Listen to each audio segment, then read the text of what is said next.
नंतर 1952-53 ते 1967-68 पर्यंत भारत देशामध्ये विधानसभा आणि लोकसभाच्या निवडणुका ह्या एकत्रित होत होत्या. म्हणजेच एक देश एक निवडणूक ही संकल्पना भारतासाठी नवीन नाही. 1967-68 ते 1969 पर्यंत काही राज्यातील विधानसभा अकाली भंग झाल्यामुळे बरखास्त करण्यात आल्या आणि एकत्रित होणाऱ्या निवडणुका ह्या वेगवेगळ्या होऊ लागल्या. म्हणूनच मी तर असं म्हणेल की इथून पर्यंत देखील ही संकल्पना बजावण्यात आली तर देखील हेच होणार आहे. म्हणून विधानसभा आणि लोकसभाच्या निवडणुका एकत्रित घेणे व्यवहार्य नाही असं मला वाटतं. सन्माननीय तज्ञ परीक्षक श्रोतेगण, नमस्कार. मी कोड क्रमांक 8 विषय मांडते एक देश एक निवडणूक. विधानसभा आणि लोकसभाच्या निवडणुका एकत्रित घेणे योग्य नाही. विषयाकडे वळत असताना मी तुम्हाला सर्वांना एवढंच सांगते, केवळ विधानसभा आणि लोकसभा या दोन निवडणुकांनाच एक देश एक निवडणूक म्हणताच येणार नाही. खरं तर ही व्याख्या अपूर्णच आहे असं मला वाटतं. विषयाला अनुसरून बोलते, ह्या दोन निवडणुका सोडून आपल्या भारत देशामध्ये अनेक निवडणुका होतात. मग त्यात जिल्हा परिषद, ग्रामपंचायत, पंचायत समिती, महानगरपालिका, नगरपालिका, सहकारातील निवडणुका असतील, त्यामध्ये सोसायटी, बाजार समिती, जिल्हा बँका, सहकारी बँका या आणि अशा अनेक निवडणुका भारतामध्ये सतत होत असतात. मग फक्त या दोन निवडणुका एकत्र घ्यायच्या आणि इतर निवडणुका इतर वेळेला घ्यायच्या असतील तर एक देश एक निवडणूक होणारच नाही आणि हे व्यवहार्य देखील नाही. मी तर माझ्या प्रतिस्पर्धी मित्रांना ठामपणे म्हणते की तुम्हाला एक देश एक निवडणूक ही संकल्पना मुळात समजलीच नाही आणि वास्तवाचा विचार न करता तुम्ही या विषयावरती बोलत आहात. माझे प्रतिस्पर्धी मित्र म्हणाले खर्च कमी होईल, मनुष्यबळाचा वापर कमी होईल आणि विकासाच्या कामाला वेळ मिळेल.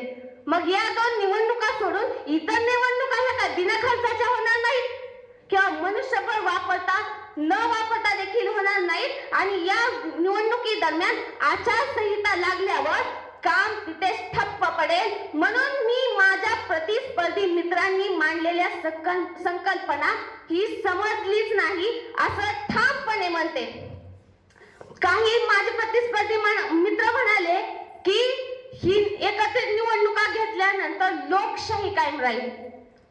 मी तर म्हणेल एकत्रित निवडणुका झाल्यानंतर एकत्रित निवडणुका ही लोकशाहीला बाधा निर्माण करून हुकुमशाही येण्याची शक्यता देखील नाकारता येणार नाही.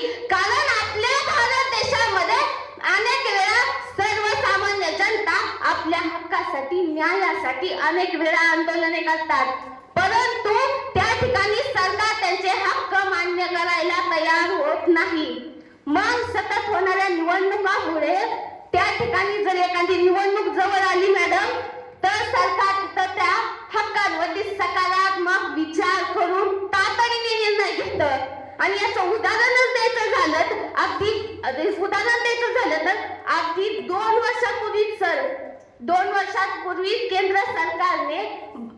सरकारने शेतीविषयक 3 कायदे केले होते आणि त्या कायद्याविरोधात पंजाब, हरियाणा आणि उत्तर प्रदेशच्या शेतकऱ्यांनी आंदोलन केलं होतं आणि त्यांनी ते आंदोलन दिल्लीच्या रस्त्यावरती उतरून अनेक महिने तळ ठोकून आंदोलन केलं आणि आंदोलन तीव्र असताना देखील सरकारने ते हक्क माघारी घेतले नाही.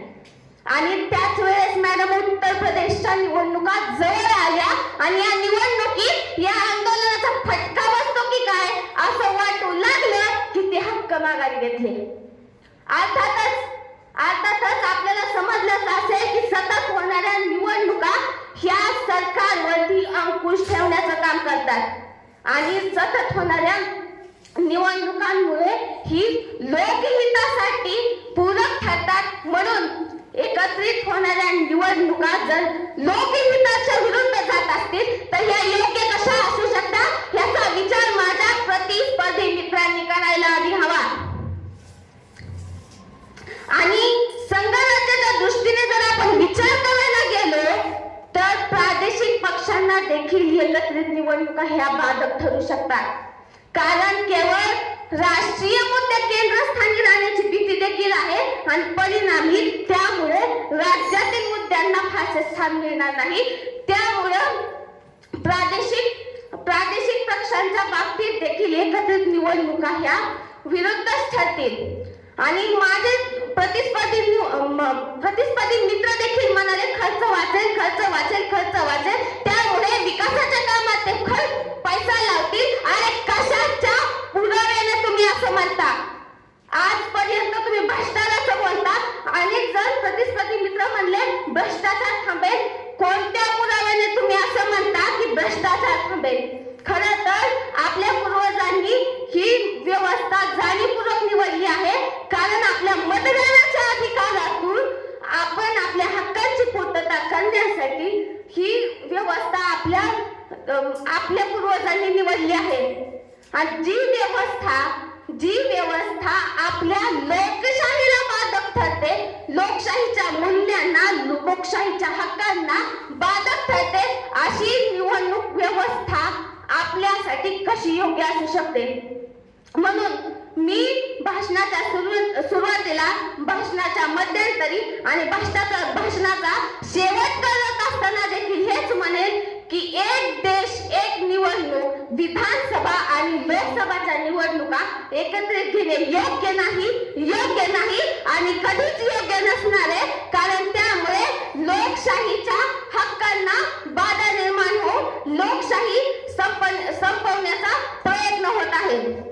एवढे बोलून मी इथेच थांबते आणि माझ्या प्रतिस्पर्धी मित्रांना एवढंच सांगते की कमीत कमी बोलण्याआधी विषयाचा अभ्यास करून यायला हवा, कारण आपण जे बोलतो त्याचा परिणाम पुढच्या श्रोत्यांवरती होतो. म्हणून एवढंच सांगते की तुम्ही बोलण्याआधी विचार करा आणि आपलं मत ठाम करा. धन्यवाद.